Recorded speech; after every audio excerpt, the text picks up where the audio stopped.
I'm with Alyson Brown. She's our propagation manager here at White Flower Farm. She's going to show us about germination mix and how to sow your seeds. We have two kinds of mixes here. This one is a finer coarse, finer texture that we use for seeds. And you can definitely use a coarser texture, which is more like your potting soil that you might find for larger plants. These I would use for larger seeds, and this soil I would use for smaller seeds. It just retains the moisture a little bit better. When you fill your containers to sow in, you want to be careful not to press down too hard. You want to do a nice, firm but gentle pressure. So as you can see, I'm just kind of filling it right now.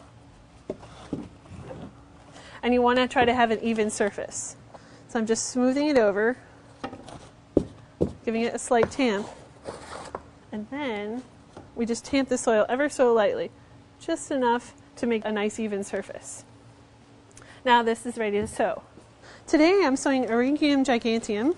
You could hand sprinkle. After a few years of doing this, you might get a really nice uniform texture or pattern. Try not to want to have a lot of clumps. It'll be harder to prick out the seedlings when you want to go to pot them.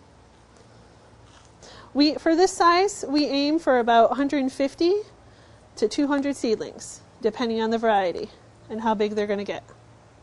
You don't want to fill it completely, but you do want to see some seeds and some soil space. And just do your best to make it uniform. And now you want to make sure that the seeds have full contact with the soil. So I'll go ahead, tamp it once more. Now we're ready to label.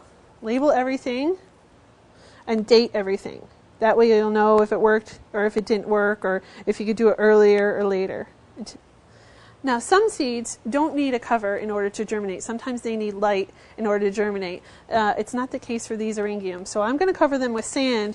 It's just easier for us to make sure it has a nice even moisture and even coating, and it's cleaner for us and keeps algae out in case we get any. When you know that your seed needs a cover, there's several different choices. There's fine horticultural vermiculite, there's quartz sand, or you can use play sand, or if you like to, you could use the same soil. I would recommend the same soil that you used for sowing the seeds. You want to get a good coverage. Usually when you want to cover seed, you want to cover it 2 to 3 times the diameter of the seed. So I'm just trying to get a 1/4 of an inch or even less, just a nice even covering so I don't see any soil. When we cover seeds this thickly or thicker, we like to use the sand because that way the seedling can push up through the particles of the sand rather than pushing up all the soil that's around it. If you use soil, and if you use too much soil, you'll get almost like a carpeting. It'll make a canopy of soil. So I'm just going to tamp it again. And there we go. Right now, because I'm using larger seed, I'm using just a regular growing mix. Your average potting soil, easy to find. With seedlings, you want to make sure you don't have too much fertilizer in your soil. The roots are tender, you don't want to burn them. The great thing about using all sorts of different pots, this one, you could use plastic so they're reusable. You can wash them, or you don't even have to wash them sometimes. They're reusable, but sometimes if you want to give it away to somebody, you just give them the pot and tell them to plant it as is. Again, I'm going to just tamp lightly, and if you don't have a special little tool, you just use the bottom of the pot.